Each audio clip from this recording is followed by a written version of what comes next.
Alright, good evening guys. It is currently 8:25 ng gabi dito sa Edmonton, Alberta. So once again, this is Jerry Domingo, Specialty Finance Manager, owner ng Pinoy Car Talk sa Facebook, Instagram, tsaka sa YouTube. Actually, yung Instagram tsaka yung YouTube talagang hindi ko na ginagamit. So kung doon kayo nagko-comment, hindi talaga ako mag-reply. Kasi kumbaga parang inabandon ako na yung mga platforms na yun eh. Wala naman silang naidadagdag sa ating bottom line from a business perspective. So hindi na tayo masyado doon. Dito lang tayo sa Facebook mainly, right? So anyways, for tonight, first and foremost, I want to say muna, thank you sa clients ko yung delivery ko kagabi, kay John at kay Karen ng Fort Saskatchewan on their brand new 2025 Honda Pilot Touring, no? Matagal din sila nagantay bago sila kumuha ng brand new na Honda. They had a Hyundai before and then they bought a pre-owned na pickup truck. And then now they have the brand new family vehicle talaga size na Honda Pilot Touring. So goals talaga. They set those goals and they achieve them. So again, congratulations and thank you sa kanila. So if you actually read yung captions ng video natin for tonight, no, what I have for you guys tonight is an example of what are the possible consequences if, number one, hindi mo i-educate ang sarili mo tungkol sa kung ano ang mahalaga dito sa Canada when it comes to financing. Mortgage pa yan, line of credit, o ano man, business na gusto mong itayo, which is credit. If hindi mo turuan ang sarili mo o mag-devote ng oras sa pag-educate sa sarili mo tungkol sa credit and yung kahalagahan nito sa Canada, pagdating sa mga bagay like car financing, ganito yung mga possible results na maaaring mangyari sa'yo. So what I have here is somebody na merong credit history. We're gonna go over their credit history. Okay, we're gonna point out all the mistakes na they did. I'm gonna share with you guys a little bit of the story nung ating kliyente. Then I'm gonna show you guys yung results nung loan application namin. Right? I'm gonna show you guys yung results ng loan application para meron tayong credibility kasi credibility is such a big deal talaga, especially in our industry, no. Unfortunately kasi sa ating mga Pilipino, hindi nyo ine-emphasize yung credibility, ang hinahanap ninyo entertainment factor, right? Whether you're choosing, who to follow, who to watch, who to do business with, right? So many people don't look at credibility. Gusto lang nila na i-entertain sila, right? Tinatawag silang mamser, right? So, this whole video, I'm gonna provide you guys credibility sa sinasabi ko, right? And then finally, we're gonna take a look at how many banks declined yung application ng car loan nila bago ko sila nakuhanan ng approval. Now, as I always say sa mga videos na ito, all of this content is meant to educate, not humiliate anybody. As such, of course, lahat ng pangalan and all that stuff, any identifying factors, of course, naka-cross out, right? Kasi hindi naman relevant yung mga bagay na yun sa point ng video natin, right? Yung mga bagay na importante, yun ang mga iniwanan ko na open na makita ninyo. Okay? So this video is mainly para sa mga kabayan natin na bagong dating sa Canada, right? You've been here for 1 month, 2 months. I had somebody na nag-message sa akin, I think a week ago, na kakalapag lang talaga nila ng Canada. And yung message niya sa akin, hindi ko masyadong in-entertain. Kasi yung pangbungad na question is, ano yung pinakamurang kotse na mabibili namin sa city nila? Right? It really turns me off, right? Kasi when you're financing a vehicle, right, something I always tell newcomers is hindi ito parang Pinas, right? So, I really wish na more people, more newcomers would watch videos like this para magka-idea sila, right, on how to approach these things na rin, right? With that being said, let me just, kasi may nakalimutan akong i-sensor dito na parte ng ating application. Using ko lang sandali, ha? Yun. So, and the reason why I wrote yung caption that I did is because a lot of these Life in Canada, insert nickname, Pinas nickname sa Canada, vloggers sa feed ko, no? And I watched some of their content. And a lot of their content, number one, is highly misleading. Hindi ko na i-name yung mga vloggers na yun. They put out a lot of content na very misleading sa mga newcomers. Whether it's promises of gaano kalaki ang sweldo sa Canada, gaano kamura ang renta, gaano kadaling kumuha ng sasakyan, gaya ng sabi ko, hindi ko na babanggitin yung pangalan ng mga vloggers na yun. And a lot of their content kasi is talaga namang purely entertainment. Na walang masama manood ng mga ganong klaseng vloggers if you're watching it knowing and understanding na what they are doing is supposed to be entertainment, right? Yun ang bread and butter ng mga vlogs nila, right? Entertainments, life, slice of life in Canada, and walang problema doon. The problem is when they are putting out content na talagang misleading in order to generate views or to incite yung emotional response. Kasi nga, as a culture, napaka-emotionally, I don't want to use the word unstable, but napaka-emotional nating kultura eh, right? Somebody could be talking about something na hindi ka naman binabanggit, magre-react ka, maapektuhan ka. Ganong klaseng taong mga Pinoy minsan. And, even nung bata pa ako sa Pilipinas, that always, hindi ko magets yung ganon, right? That's why, growing up, I always felt like an outsider because, majority of people will say, oh, ganito, masama yung ganun, pero wala naman silang pruweba, puro feelings lang, right? And a lot of the entertainment vloggers, a lot of these Life in Canada vloggers, yun yung content nila. They will intentionally put something na nakaka-trigger, na magre-react ka, right? Whether it's, tungkol sa pag-finance ng asakyan, like, mas okay daw yung hindi ka magfa-finance ng kotse kasi ganito, kasi ganun. Mga designer na bags, right? Even ultimo yung mga maritesan na ito raw ay sinumbong ng kakilala sa immigration. Tapos, yung mga ganun ba, right? Sometimes, I encourage you, if you're following my page, if you're watching these videos, I honestly encourage you to expand yung inyong social media diet, right?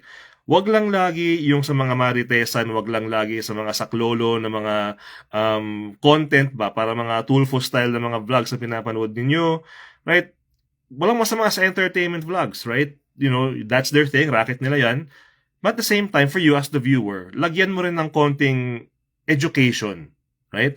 Whether you're watching my content to learn more about car financing, or you're watching another content creator talking about how mortgages work sa Canada, or maybe a different content creator talking about debt consolidation, utang, and everything, right?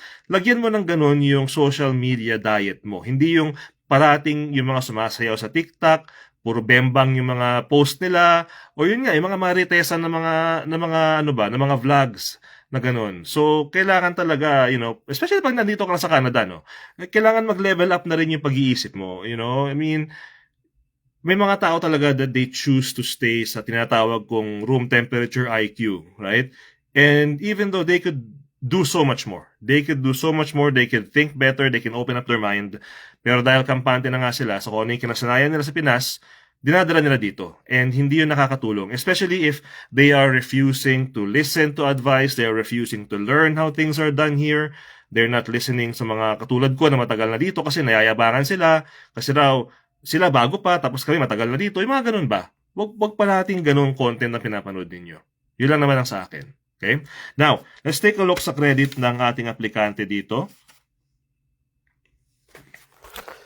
Okay, so let's take a look here. Let's see if I can turn on tong ilaw ko kung nakasaksak. No, hindi nakasaksak yung aking ilaw.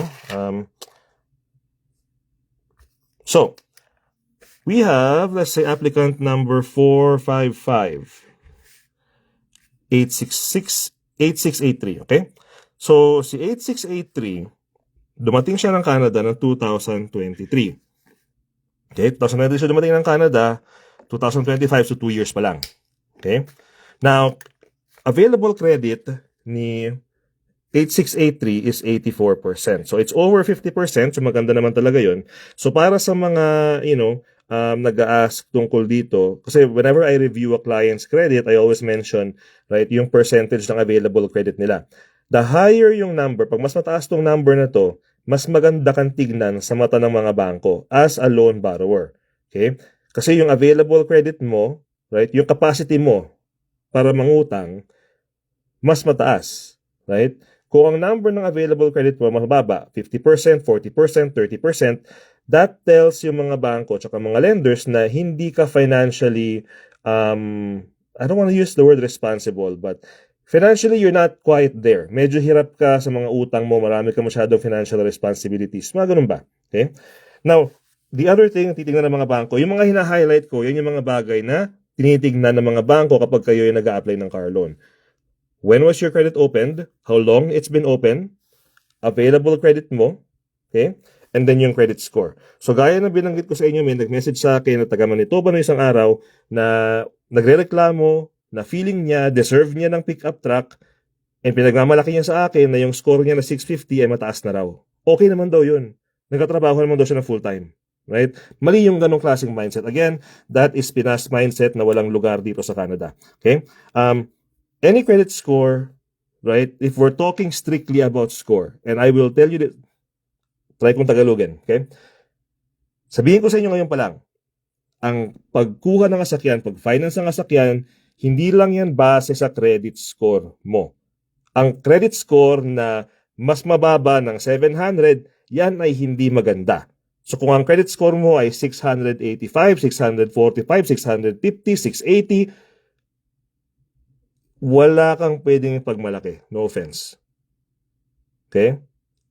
Ang tinatawag natin na prime credit score, yung magandang credit, usually 750 pataas. Okay? So if ang credit score mo ay 650, nagrereklamo ka at hindi ka maaprubahan ng pick-up truck, una sa lahat, isipin mo, kailangan mo ba talaga yung pick-up truck? Nagtatrabaho ka sa pagpaprocess ng farm animals na hindi mo naman kinakarga sa sakyan mo. Kailangan mo ba talaga ng pick-up truck? Right? Pangalawa, isipin mo rin, right? Score na yon, pwede pang tumaas yun. Okay? So, wag kasi, again, this is the main thing talaga na napapansin ko, right? Sa mga maraming bagong dating is yung sense of entitlement kasi. Andun yung reasoning nila palagi na porket may trabaho ako, makukuha ko yung gusto ko. And tama naman yun. Tama naman yun. Pero, pag wala ka pang PR, hindi siya basta-basta. Kung wala ka pang 1 taon dito, hindi siya basta-basta. Kung wala ka pang 3 months dito, hindi yun basta-basta. Kung wala ka pang trabaho, wala ka pa sa lugar para mag-try mag-finance ng asakyan. Paano mo babayaran yung asakyan kung wala kang trabaho? Di ba? So, going back here, score 696. Okay? So, presence of delinquency or derogatory item. So, itong notes na ito, right? Nangyayari ito kapag ikaw ay merong late payment sa iyong mga credit cards. Doesn't matter kung minsan lang nangyari, 2 beses lang nangyari, or tapos na, the fact na nangyari siya, magkakaroon ka ng note na ganito automatically sa iyong credit history. Now, hindi naman siya makaka-apekto all the time. Pero, kapag ni-review ng bangko, ni-review ng credit analyst yung application mo, at ni-review nila yung credit mo, at nakita nila ito, syempre, red flag yan. Kasi iisipin nila, uy, merong note na ganito, presence of delinquency or derogatory item, negative, di ba? Negative terms, delinquent, derogatory, right? Is this person financially responsible ba talaga? Para pahiramin natin ng car loan, ng mortgage, ng line of credit, etc. kung ano yung gusto yung hiramin. Okay? So as much as possible talaga, kailangan iwasan nyo na magkaroon ng ganito sa inyong credit history. And gaya nga ng sabi ko, all it takes, pumalya ka lang minsan. Pumalya ka lang minsan, magre-record na yan. One thing na I've said before in the past, ang credit history sa Canada, mapa-TransUnion yan or Equifax, para yung babae sa isang relasyon. Pumalpak ka lang minsan, hindi nila makakalimutan yan. 7 years down the road, maaalala pa rin nila yan. 5 years down the road, maaalala pa rin nila yan. Ganon ang credit history din. Kailangan yung tatuhin na ganon. And for this one here, I'm gonna point to you guys kung saan siya nagkamali. Right? So, besides the score, available credit, right? Kailan nabuksan ng credit history mo, titignan ng mga bangko at credit analyst yung actual trade lines mo. Ibig sabihin yan, yung mga actual credit products mo. Okay? So, sa case na to, meron siyang cellphone sa Telus. Okay?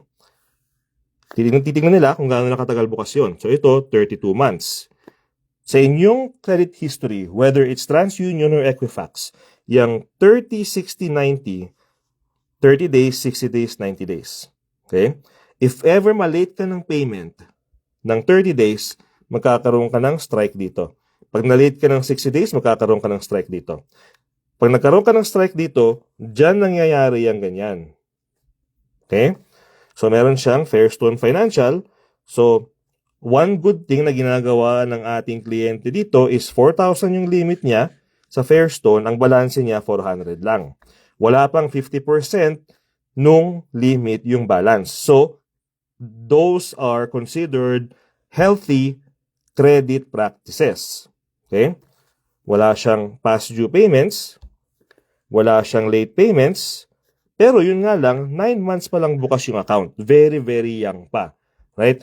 Very weak pa yung credit kasi 9 months pa lang bukas. Right? I try to emphasize this sa mga bagong dating, sa mga newcomers, whenever they would, kasi may mga tao talagang ganun eh. May mga tao na talagang hindi ko maintindihan ba't kailangan nilang magyabang sa akin. Kasi tatanungin ko sila, how long have you been in Canada ba? Matagal ka na ba dito? Sabihin nila, matagal na ako dito. A year and a half na ako. Mga ganun tipong tao ba? Para bang, wow, year and a half, tagal na pala yun. No, hindi matagal yun. Right? So, sa case na to, same thing din sa credit, right? Pwede mong sabihin na, yes, meron kang credit card na $4,000 ang limit, pero you've only had it for 9 months. Right? Ikukumpara mo dito, this one has been open for 32 months. So, yan ang gusto nakikita ng bangko. Mas matagal na bukas ang credit product mo, walang DAP list sa payments. Wala ka ring past due, right? And preferably, yung balance mo, mas mababa bang 50% less than yung limit mo. Okay?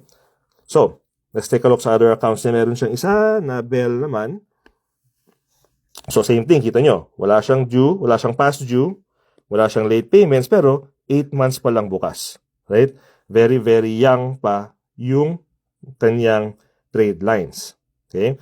The longer, pag mas mahaba ng bukas ang inyong credit products, cellphone, credit card, mas maganda yung tignan sa mata ng mga bangko, ng mga credit analysts. Kasi the longer your credit has been active, the longer it's been around, it shows na responsable ka. As long as, of course, maintain mo na ganito.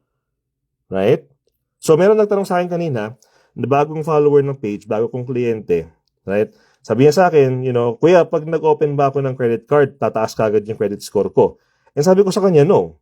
Kasi that's not how credit works. Hindi ka pwedeng basta-basta lang mag-open ng credit card, tapos di mo gagamitin. Hindi mag-i-improve ang credit score mo. Mag-i-improve ang credit score at ang credit quality mo kung magbubukas ka ng credit card and gagamitin mo. Right? May balance siya na konti, tapos yung balance niya maliit kumpara sa kanyang limit, yun ang nakaka-build ng credit. Hindi yung mag-open ka ng credit card, tapos titenga mo lang, di mo gagamitin, hindi nakakatulong yun. Okay? Now, let's take a look at the other stuff here. So, Canadian Tire, so $3,500 yung limit ng Canadian Tire. Ang balance niya, 500 lang. So, again, good thing, right? Healthy, very healthy credit practices yan. Ang problema nga lang, 5 months pa lang bukas. Right?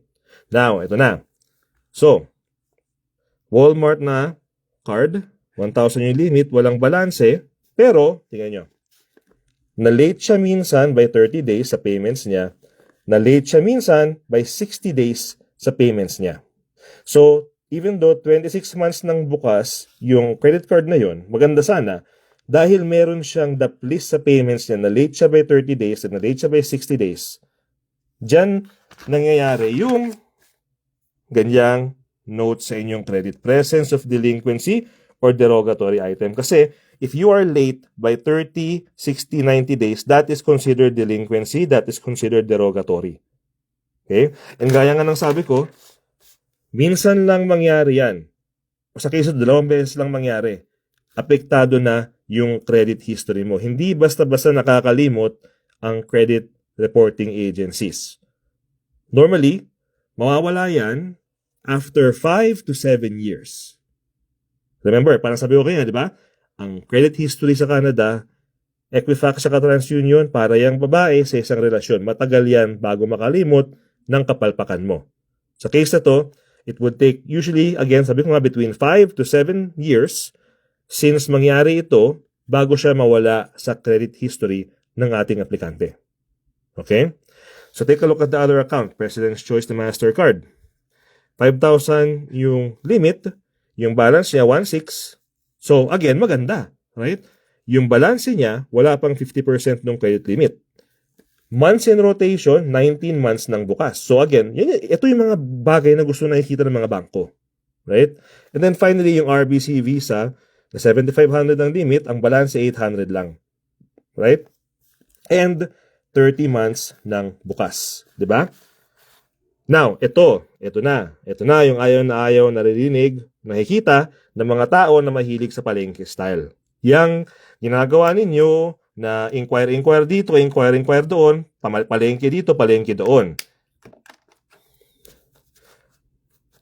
Nagpunta siya sa iba-ibang dealership, right? Itong mga dealership na ito, check ng credit, send sa bangko, check ng credit ulit, send sa bangko, send sa bad credit na bangko, send sa bangko ulit. So ito yung nakakapagkamot ng ulo eh. Hindi na nga naaprubahan the first time sa Scotia yung kliyente ng September 6. Sinend pa nila ulit sa Scotia ng September 8. Right? So para bang napakatukmol naman ng finance manager na to. Hindi na nga naaprubahan nung una, sinend pa dun ulit. Diba? So sa case ito pa na ito, nag-check yung dealership na yan nung July. Tapos nag-check sila ulit ng September. Right? July, August, wala pang 6 months. 2-3 months lang lumipas. Right?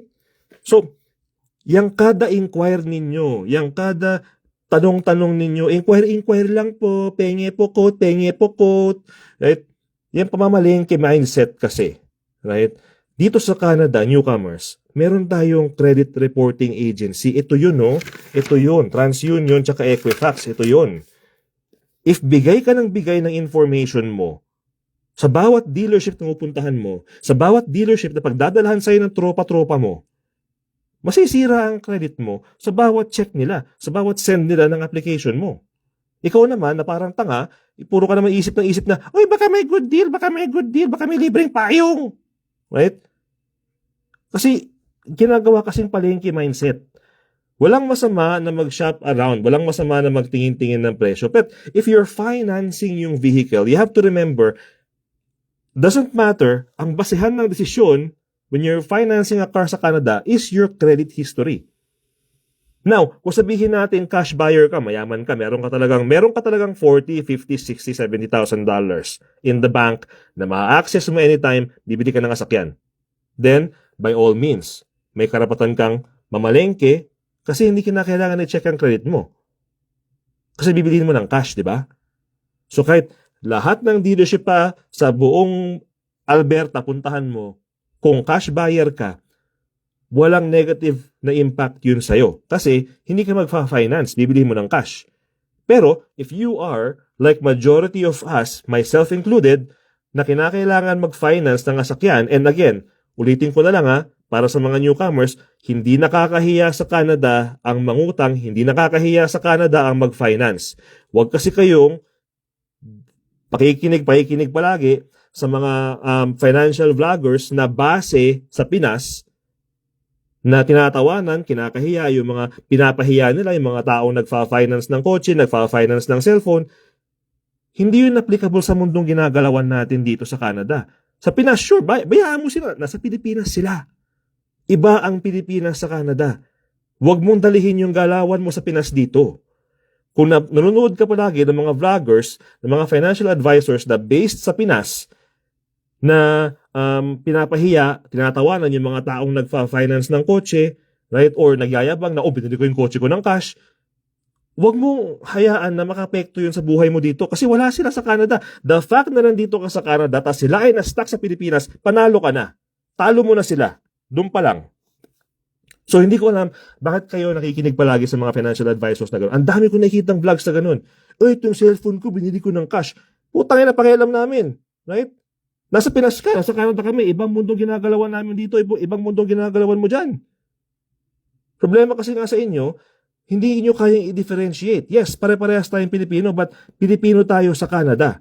Hindi tayo Pilipino sa Pinas. Iba yung takbo ng utak nila, iba yung mga bagay na ginagawa nila sa mga ginagawa natin dito. So don't get depressed, don't feel offended pag yung mga vloggers na yan ay pinapahiya yung mga tao o kinakantsawan na, bibili ko ng sasakyan, naka-finance lang naman. Wala sila sa Canada.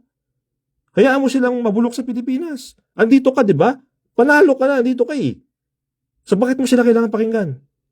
Now, kung uuwi ka ng Pilipinas, nag-decide ka na Canada is not for you, then sure, pag uwi mo ng Pilipinas, i-resume mo yung pakikinig sa mga vloggers na yun. Kasi iba ang galawan doon, iba ang galawan dito. Sa Pinas, walang ganito. Walang credit reporting agency na nagtatala at nag-check kung ilang beses ka inquire ng inquire, ilang beses ka apply ng apply, ilang beses ka pull ng credit. So all of these factors here, right? Yung sandamakmak na inquiries, yung late payments, late by 30 days, late by 60 days, that is why yung kanyang credit score ay 696. Right? Which is technically mababa. Kasi may mga kliyente ako na 2 years sa Canada, a year and a half sa Canada, ang credit score na sa mga 720, 740, right? Yun dapat ang maganda. Okay? Now, ito yung resulta ng application natin with a client na 600 plus ang credit score. Now, let's take a look here again. Okay? So, kita nyo naman, 455-8683. Okay? 455-8683. Bank of Nova Scotia, declined. National Bank of Canada, declined. Royal Bank of Canada, declined. Anong nag-approve? Scotia Dealer Advantage. Anong kaibahan ng Scotia Dealer Advantage sa mga bankong to? Interest, 14.49%.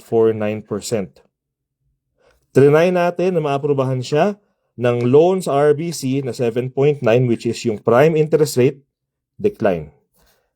Trinay natin na aprubahan siya sa National Bank of Canada. So, a promotional 6.9% interest rate, decline.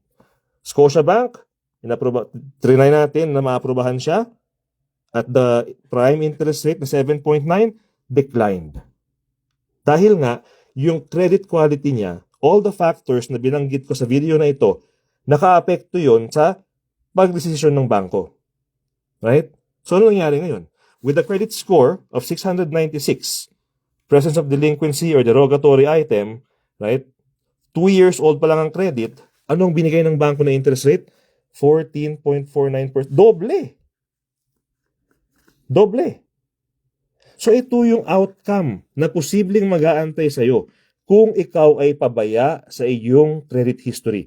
Kung ikaw ay pabaya sa iyong financial education. Kung puro ka na lang entertainment vlogs, puro ka na lang kung ano-anong pinapanood mo, hindi ka nag-i-invest ng oras trying to educate yourself how credit works, gusto mo lang window shopping ng sasakyan na hindi ka naman maaprubahan kasi nga hindi mo inaalagaan ng credit mo, nagsasayang ka ng oras mo. Aasa ka lang sa wala.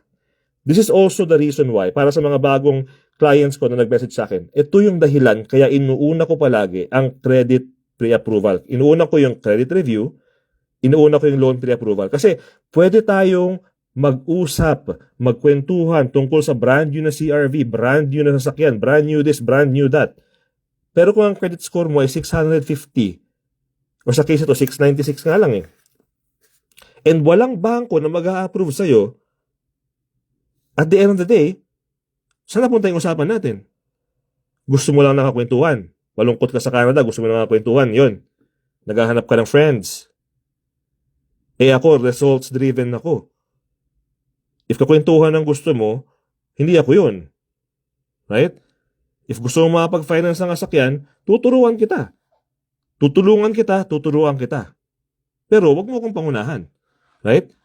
Same thing din sa mga bagay na ganito. Kung hindi natin inuna yung loan pre-approval, right? Kung ito ay typical dealership experience and if bumili ka na ng asakyan sa dealership before, kung nag-walk-in ka na sa dealership before, alam mo itong sinasabi ko yung totoo. Right? Pwedeng ipa-test drive sa'yo ng salesman yung pinaka-top trim level na asakyan. Iniisip mo, yun ang makukuha mo. Tapos, sa mismong delivery day, doon mo lang malalaman na hindi pala. Ang dami na ako narinig na kwentong ganun. Pinatest drive sa amin, kuya, yung mid-trim o pinatest drive sa amin yung top of the line. Tapos yung delivery day, ibang sakyan pala, yung pinakamababa pala or pre-owned lang pala. Kasi nga, if uunahin mo yung window shopping, inquire, kape-kape, kwento-kwentuhan, na wala kang credit approval, wala kang credit review, wala kang loan pre-approval. Pag nag-apply na tayo ng loan, doon pa lang malalaman kung ikaw ang maaprubahan, sinayang mo lang yung oras mo. Umasa ka lang sa wala. It doesn't matter kung ilang dealership pa, ilang salespeople pa ang trinopa-tropa mo. At the end of the day, kung walang bangko na mag-a-approve sa'yo, wala mangyayari sa'yo. Right? So, that's the main point I'm trying to make sa video na ito. Okay? Napakahalaga ng credit history sa Canada. Invest some time educating yourself kung gaano kahalaga ito. Yung mga bagay na kinakailangan mong gawin para mapaganda ito, hindi ma-damage ito. Hindi yung uubusin mo yung oras mo sa kaka-window shopping, uubusin mo yung mga weekend mo, kakapadrive kay tropa para dalhin ka sa dealership, kakapadrive kay kumpare para dalhin ka sa dealership. Hindi yung uubusin mo yung oras mo sa kaka-inquire, kaka-message ng mga salespeople. At the end of the day, kung ang credit mo ay hindi mo naalagaan, hindi mo na-maintain, right? Kahit gano'n pa ka-friendly ang kausap mo, kahit ilang sayaw pa sa TikTok ang gawin ninyo, pupulutin ka saan? Wala. Mag-bus ka ulit. Dito ka mag-focus. Lahat ng newcomers na encounter ko, sinasabi ko, dito kayo mag-focus. Build a credit history first. Please, watch yung videos ko, right? Para magkaroon kayo ng idea. Kasi nakakatulong to. Nakakatulong to. Believe it or not. And you can read that sa mga reviews ng mga past clients ko. Hindi ito magmamayabang. Okay? Ito kasi ang problema sa maraming newcomers eh. Somebody with a confident voice, with a stronger voice, higher octave, talks to them, akala nila, yinayabangan na sila. Hindi ito magmamayabang. Ito ay pagpapaliwanag.